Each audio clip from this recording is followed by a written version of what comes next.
Master महाशय दक्षिणेश्वर में रहने के लिए आए हैं। ठाकुर ने कहा कि बीच बीच में मने बने और कोणे, अर्थात कि मन में, वन में, या मन में यानी कि in the corner of our mind, वन में अर्थात कि फॉरेस्ट में, और कोने में यानी कि in the corner of our home, somewhere कहीं पे अपने को आइसोलेट करके हमको रिट्रीट करनी चाहिए। ये बीच बीच में रिट्रीट करने से ही क्या होगा कि संसार के प्रति जो अपनी आसक्ति है, वैसे तो वो 100% नहीं चली जाएगी, क्योंकि ठाकुर जैसे कहते हैं कि गंगा में स्नान करने को जाएंगे तो पाप जितने भी है वो पंखी बन करके वो पेड़ के ऊपर में बैठे रहते हैं, और फिर जैसे ही स्नान करके वापस आए तो फिर से वो अपने सर के ऊपर में सवार हो जाते हैं। तो वो है एक कि संस्कार इजीली जाते नहीं है, किंतु क्या है कि रिट्रीट का आध्यात्मिक जीवन में बहुत ही इम्पोर्टेंस है। और आजकल तो आप रामकृष्ण मिशन में भी देखिए कि इतनी सारी रिट्रीट्स वगैरह हो रही है और भक्त लोग जो है जाते भी है। अभी जस्ट रिसेंटली यहाँ पे एक डिवोटी आया था, मुझे बता रहा था कि वो मायावती जाकर के आया है, वहाँ पे वो अपने सुधीर महाराज है शुद्धिदानंद जी, तो उन्होंने वो रिट्रीट कंडक्ट की है। तो वेरी गुड कि इस तरह से आप लोग बीच बीच में संसार की चिंता छोड़ करके अपना पूरा मन जो है वो ईश्वर में लगाए। अभी जस्ट अभी ही यहाँ पे एक फैमिली आया है गुजरात से, डिवोटी फैमिली है। तो वे लोग यहाँ पे रहे 3 दिन, और अभी आज सुबह को ही वे लोग निकले गुजरात जाने के लिए वापस। तो 3 दिन यहाँ पे रुक करके मैंने देखा उनका रूटीन। कोई कोई लोग जब आश्रम में जाते हैं विजिट के लिए तो क्या करेंगे कि वहाँ पे वो जितने भी देखने वाले आसपास के स्थल है, वो जितने भी टूरिस्ट अट्रैक्शन है, वो सब कवर करना, वही एक उनका एक बड़ा टेंशन रहता है। किंतु इन लोगों को मैंने देखा कि लेडीज़ लोगों को खास करके कि दिन भर मंदिर में बैठ करके कोई पाठ कर रहा है, कोई जप कर रहा है, या तो फिर ये आरती है, आरती के बाद के भजन है, एकदम ध्यान दे करके तन्मयता से ये लोग सब पार्टिसिपेट कर रहे हैं, विच इज़ वेरी गुड। मंदिर में जाते हैं तो आश्रम में रहने को जाते हैं। यदि आपको ये अपॉर्चुनिटी मिला है कि जनरली आश्रम में आपको 3 दिन रहने को देंगे, तो 3 दिन यदि आपको रहने को मिलता है कोई भी आश्रम में, तो आश्रम का ही बेनिफिट उठाइए। वहाँ पे फिर टूरिस्ट स्पॉट कौन से हैं, यहाँ पे ये मंदिर है, वहाँ पे वो मंदिर है, यह सब नहीं करके आश्रम में रहिए। आश्रम का पवित्र वातावरण, आश्रम में साधु संग, मंदिर है, ठाकुर है, मंदिर में बैठ कर के चैंटिंग करना या तो फिर पाठ करना, यह सब कितनी अच्छी बातें हैं। तो यह रिट्रीट का महिमा हमको ठाकुर ने ही बता दिया है पहले से। तो मास्टर महाशय आए हैं रिट्रीट के लिए 1883, ये दिसंबर महीने की बात है। 14 दिसंबर को ठाकुर मास्टर महाशय आ चुके हैं। 14, 15 और 16, ये पहले दो 14 और 15 दिसंबर की हमने ऑलरेडी चर्चा कर ली है, पाठ कर लिया है कथामृत में से। आज 16 दिसंबर 1883 सुबह का जो सीन मास्टर महाशय भी लिखते इतना सुंदर है। एक तो डेट देते हैं, फिर वो सुबह का समय है, दोपहर का है, वो स्पेसिफाई करते हैं, फिर वो कहाँ पे ठाकुर खड़े हैं, कौन से एंगल पे, कौन सी डायरेक्शन में देख रहे हैं, जैसे एक पूरा सिनेमेटिक सीन खड़ा करते हो कि जिससे कि भविष्य में इसको विजुअलाइज करना हो, माने अपने हृदय में भी। और यदि इसके ऊपर में टीवी सीरीज बनानी है, मूवीज बनानी है, एनिमेशंस बनाने हैं, डॉक्यूमेंट्रीज बनानी है, तो उसके लिए इतना सुंदर रूप से अपने को एक परफेक्ट एक रेडीमेड सीन मिल जाता है। तो सुबह के 10 बजे का जो एक सीन था 16 दिसंबर का, ऑलरेडी हमने देख लिया है कि ठाकुर एक गीत गाते गाते मास्टर महाशय के सामने गीत गाते गाते थोड़े से तो भावापन्न हुए हैं कि तारी ते होबे मा तारा होए छी शरणागतो, माँ तारा अर्थात कि माँ काली, माने जो देवी के जो विभिन्न नाम है उसमें से एक नाम है तारा। तो तारना होगा तारा, तारा अर्थात कि जो भवसागर तारण करवाती है। तो इस तरह से देवी का नाम है कि भवसागर को पार करवाना होगा, तरवाना होगा तारा। मैं हुआ हूँ तुम्हारा शरणागत, जैसे कि मैं रहा हूँ एक पिंजरे के पंखी की तरह। होइया रहे छी जेनो पिंजरेर पाखीर मतो, जैसे कि मैं पिंजरे में बद्ध पंखी की तरह तुम्हारा शरणागत होकर के रहा हूँ। तो साथ में ही जैसे ही ये लाइन ठाकुर ने गाया, इसके साथ में ही फिर क्या कहते हैं, करते क्या है, केनो पिंजरेर पाखिर मतन केनो होते जावो, हेक थू, अर्थात कि क्यों मैं पिंजरे में बद्ध पंखी की तरह होने को क्यों जाऊंगा, ऐसा बोल करके ठाकुर थूकते हैं। अभी देखिए कि जो एक पोलाइट सोसाइटी है उसमें यदि आप ऐसा करके थूकेंगे न कि ऐसा कुछ करेंगे, तो लोग क्या है आपको बड़ा ही शिष्टाचार विहीन व्यक्ति मानेंगे, कहेंगे कि इसको किसी भी तरह का मैनर्स ही नहीं है। किंतु यहाँ पे ये पूरा हमने डिस्कस किया ही था डिटेल में उस समय कि ठाकुर हमारे माइंड में ये इम्प्रिंट कर देना चाहते हैं कि हाँ, भक्ति करनी है, शरणागत होना है, किंतु दीनहीन नहीं होना है। हमारी भक्ति उत्साह से, उल्लास से, आत्मश्रद्धा से भरी होनी चाहिए। जिस भक्ति में आत्मश्रद्धा नहीं है, जिस भक्ति में एक तरह का उल्लास उत्साह नहीं है, एक तरह का आत्मविश्वास नहीं है, वो भक्ति किसी काम की नहीं। और इस भक्ति या शरणागति के कॉन्सेप्ट को मिस इंटरप्रेट करके ही भारत ने 1000 साल की गुलामी भुगती है। तो यह एक बहुत ही इम्पोर्टेंट टीचिंग ठाकुर हमारे मन के ऊपर में जैसे कि इम्प्रिंट कर देना चाहते हैं। मान लीजिए कि कोई, अब जैसे कि कोई भी घटना होती है, तो ऐसी भयानक घटना, तो उसके आसपास में हम, अब जैसे कि ये अमेरिका में एक आर्टिकल मैंने पढ़ा था, वहाँ पे वहाँ का एक प्रेसिडेंट था, वो कैनेडी, तो कैनेडी का मर्डर हुआ। अभी कैनेडी का मर्डर हुआ, वो प्रेसिडेंट था काफ़ी लोकप्रिय, तो बहुत सारे लोग उसको मने रिस्पेक्ट भी करते थे, उसके ऊपर में काफ़ी लोगों का एक तरह का विश्वास भी था कि देश को सही डायरेक्शन में लेके जा रहा है। अभी जिस क्षण उसका मर्डर हुआ, वो इतना डीपली अमेरिकन लोगों के माइंड के ऊपर में इम्प्रिंट होकर के रहा है कि सालों सालों बाद में लोग आपस में डिस्कस करते हैं कि अच्छा, कैनेडी का मर्डर हुआ, उस समय आप क्या कर रहे थे? तो कोई कहेगा कि हाँ, मैं किचन में था, वो खाना खा रहा था, उस समय मेरे पास में ये न्यूज़ आया। अभी देखिए कि आप अपना पूरा जीवन किचन में खाना खा के बिताते हैं। इवन आपको आज कोई पूछेगा कि 3 दिन पहले या 4 दिन पहले, इवन कि यस्टरडे, गतकल, वो आपने क्या खाना खाया, तो आपको इतना याद नहीं होगा। क्यों? क्योंकि ये जो रूटीन मेमोरीज जो होती है वो रिपीटेडली ओवरराइट होती जाती है। तो जब तक कोई डीप इम्प्रिंट नहीं पड़ता मन के ऊपर में, तब तक ये मेमोरी अपने माइंड में लंबे टाइम तक रहती नहीं है। तो बहुत सारे लोग, आप पूछेंगे अमेरिका के वो ओल्डर जनरेशन वाले, कैनेडी का मर्डर हुआ, आप कहाँ पे थे? तो वे लोग बताएंगे, मैं ऑफिस में था, न बेसबॉल खेल रहा था, न किचन में था, व्हाटएवर। तो अभी किसी को भी इन जनरल ऑफिस में था वो बात याद नहीं रहेगी, बेसबॉल खेल रहा था वो बात याद नहीं रहेगी, किंतु बिकॉज की ये कैनेडी के डेथ के साथ में एसोसिएटेड मेमोरी है, और कैनेडी का डेथ इतना गहरा उन लोगों के ऊपर में एक इम्पैक्ट डाला है कि उसके एसोसिएटेड जितनी भी मेमोरीज है वो सब लोगों के माइंड में फिट बैठी हुई है। तो यहाँ पे भी देखिए कि ठाकुर ऐसा करके थूकते हैं, तो मास्टर महाशय के मन में ये मेमोरी और उसके साथ में एसोसिएटेड जो टीचिंग है इतना गहराई से फिट बैठ जाना चाहिए कि वो कभी भी इस टीचिंग को न भूले।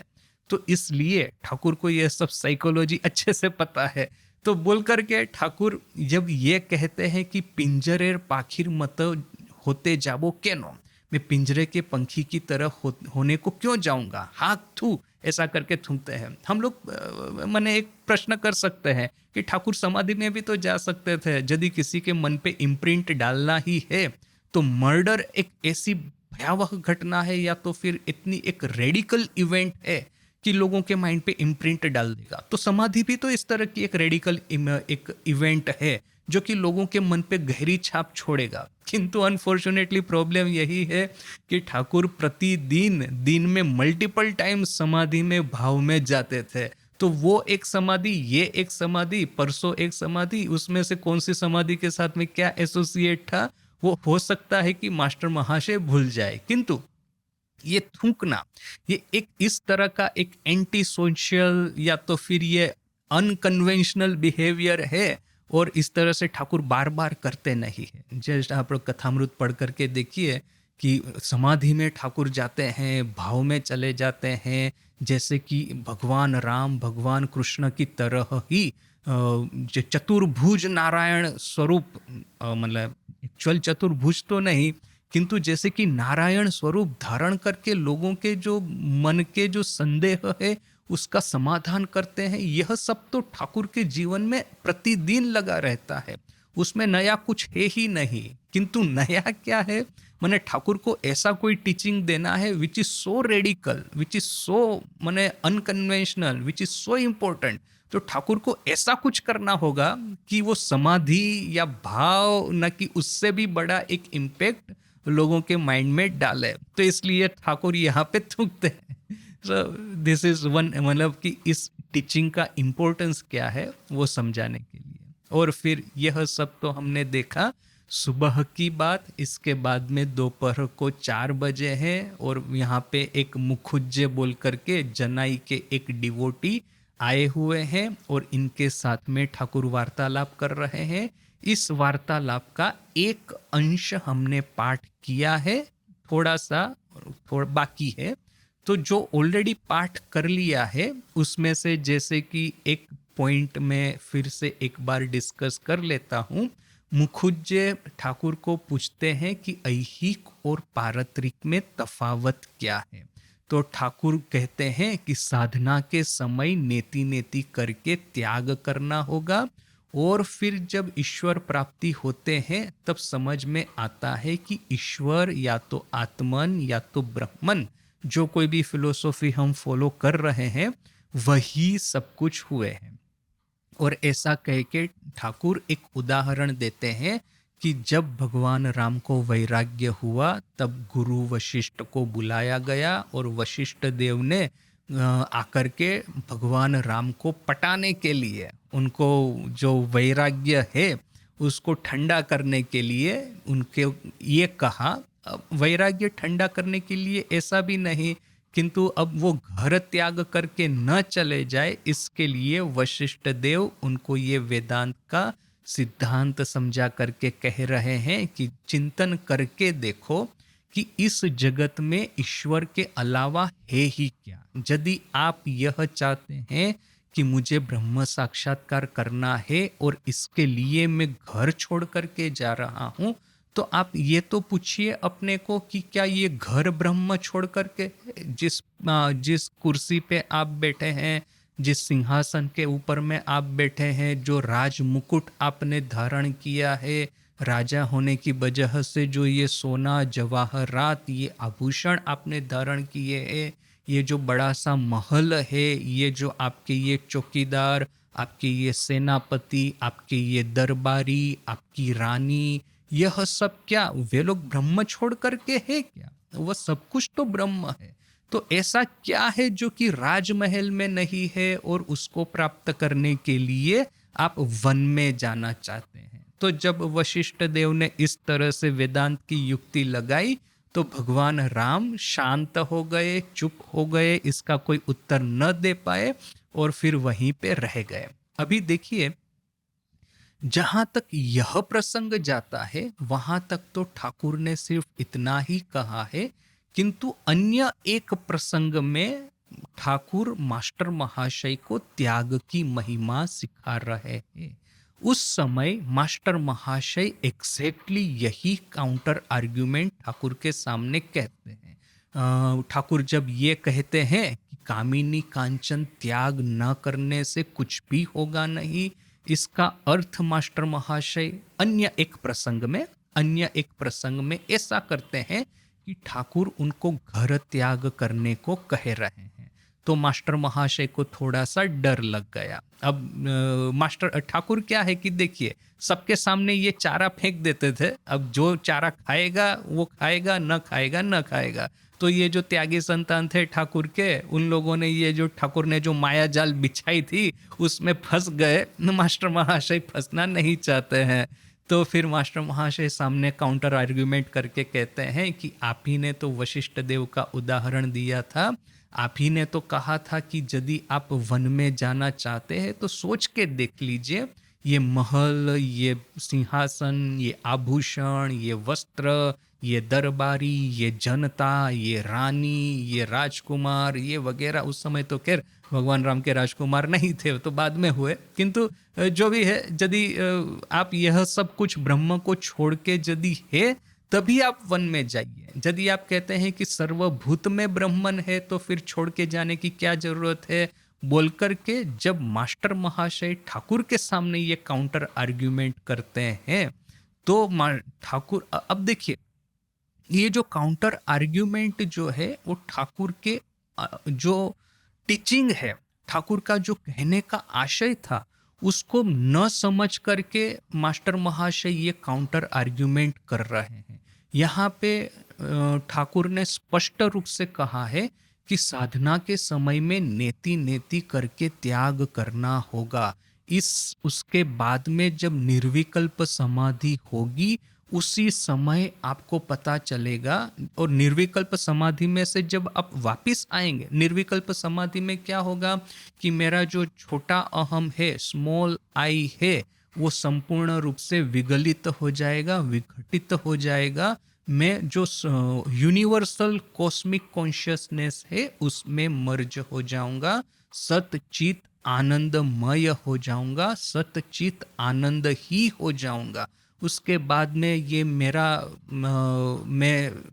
नाम है कृष्ण सखानंद, यहाँ पे मैंने जन्म ग्रहण किया था, ये मेरे माँ पिताजी है, यहाँ पे मैं साधु होने को आया हूँ, इस सेंटर में मेरा पोस्टिंग है, ये मेरी ड्यूटीज़ है, वगैरह वगैरह, ये मेरे गुरु थे, ये मेरे दीक्षा गुरु थे, ये मेरे ब्रह्मचर्य गुरु थे, ये मेरे संन्यास गुरु, यह सब कुछ कहाँ विस्मृत हो जाएगा, सब जैसे कि संपूर्ण रूप से विलीन हो जाएगा। ये कृष्ण सखानंद बोल करके जो एक पर्सन है, वो पर्सन ही जैसे मर जाएगा, उसकी वजह रहेगा सिर्फ सत चित आनंद। और उसके बाद में, इसके बाद का जो स्टेज है, बड़े ही अल्प भाग्यवान लोग होते हैं कि जिनको यह संसार में वापस आकर के ईश्वरीय नाम गुणगान कीर्तन लोगों को सुनाने के लिए एक आदेश प्राप्त होता है कि आप पृथ्वी पे वापस आइए और फिर आप लोगों के भीतर में यह ईश्वरीय ज्ञान का प्रचार कीजिए।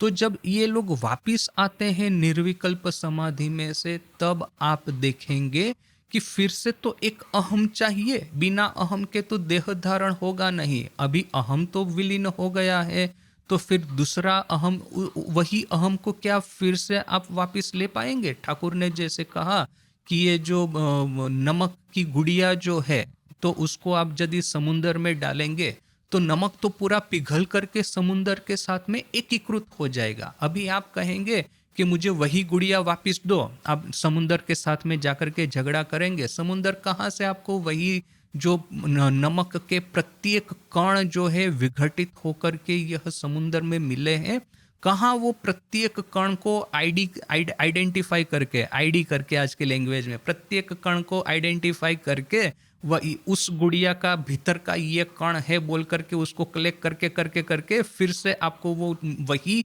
नमक की गुड़िया बना करके देगा। This is not going to happen. तो फिर यदि आप ज़्यादा हट करेंगे और समुंदर को दया आ गई, तो समुंदर के भीतर में तो विराट नमक का खजाना है ना, वो समुंदर का पानी ही तो सोल्ट का बना हुआ है, तो उसमें से कहाँ कहाँ से वो सोल्ट के कण इकट्ठा करके और एक गुड़िया बना करके आपको दे देगा। अभी यह गुड़िया देखने में, आकार में, शेप में, साइज में उसी गुड़िया की तरह है जो कि आपने उसको ओरिजिनली समुंदर में डुबाया था, समुंदर में डाला था। किंतु उसका प्रत्येक कण जो है, प्रत्येक एटम जो है, प्रत्येक मोलेक्यूल है, वो नया बना हुआ है। वो पुराने एटम्स, पुराने मोलेक्यूल संपूर्ण रूप से विघटित हो गए। कहाँ वो आज जो समुंदर का जो अंडर करंट होता है ना, इतना स्ट्रॉन्ग होता है कि अभी मैं विशाखापट्टनम के बीच पे जाके एक जो नमक की गुड़िया डालूंगा तो विद इन 1 आवर ये जो अंडर करंट्स की वजह से, वेव्स वगैरह की वजह से, कोई एक कण है वो श्रीलंका की ओर जाएगा, दूसरा कण जो है वो अंडमान निकोबार की ओर जाएगा, तीसरा कहाँ ये बे ऑफ बंगाल की ओर जाएगा, चौथा कहाँ सिंगापुर की ओर जाएगा। वो विद इन 1 आवर वो पूरे पृथ्वी के ओशन में वो फैल जाएगा। कहाँ से वो वापिस होने वाला है?